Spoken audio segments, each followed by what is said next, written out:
The Iran mess could have been handled with quick, decisive, and a jaw-breaking assault on the Shiite nation's military nuclear program in January this year itself, when President Donald Trump was still in office.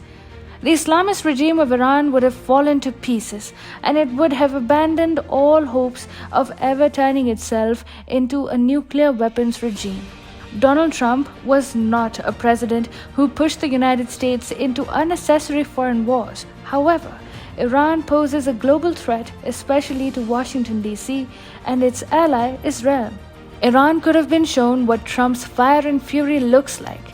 But the story of today is that the president's plans were sabotaged, and none of this actually went down because a general didn't want it to. Hi, and welcome to TFI Global, the foreign affairs and geopolitical analysis arm of the TFI Media Group. I am your host Shubhangi, and in this video, I will tell you how Trump was sabotaged from within yet again. Israel's former Prime Minister Benjamin Netanyahu had urged Donald Trump to launch a military strike against Iran after the entry of Joe Biden into the White House became imminent. The Democrats coming to power was a nightmare for Israel and a boon for Iran, everyone knew. So Netanyahu, along with Trump, wanted to cull the Iran threat while they still could. And Israel was not the sole reason why Trump and his top aides were pushing for a military offensive against Iran. The Shiite nation had been attacking US interests in the region, and Trump wanted to teach the rogue nation a lesson for that. But the military general, who was supposed to simply follow the orders of the commander-in-chief and secure his country based on the orders of the civilian government, took matters into his own hands. According to a report by The New Yorker, General Mark Milley, the chairman of the U.S. Joint Chiefs of Staff, battled to prevent Trump from ordering a strike against Iran, while the president was circled by hawks, including Netanyahu, pressuring him to execute such a strike. Milley reportedly said to Trump at one point, "If you do this, you're going to have an effing war." But who exactly is General Mark Milley? Of late, the man has become a deep state subject and is therefore pandering to the far left. The decision to strike Iran would have been of Donald Trump, who was president back then. As the chairman of the U.S. Joint Chiefs of Staff, Mark Milley was simply supposed to carry out the orders he received and not add his uncalled for two-bit comments on the subject. Yet that is precisely what he did, thus sabotaging a civilian government's intent of punishing an American enemy state for its aggression and rogue military nuclear program. This is definitely a threat to democracy. When the military begins overriding the civilian elected government even during the final days of the administration, one must be very worried. Preventing a military strike against Iran is not all that Mark Milley did. In fact, the four-star general believes that Donald Trump is, in fact, an Adolf Hitler incarnate.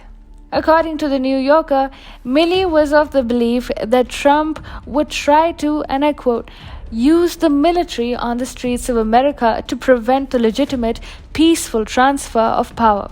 Additionally, he also told his aides that the president would try to orchestrate an external crisis involving Iran. It was not public at the time, but Milley believed that the nation had come close, very close, to conflict with the Islamic Republic of Iran. This dangerous post-election period, Milley said, was all because of Trump's Hitler-like embrace of the big lie that the election had been stolen from him. Milley feared it was Trump's Reichstag moment. The controversial general, who unfortunately has unprecedented control over the US military, even believed that Donald Trump would stage a coup in order to stay in power. Sounds like a Democrat talking point, does it not?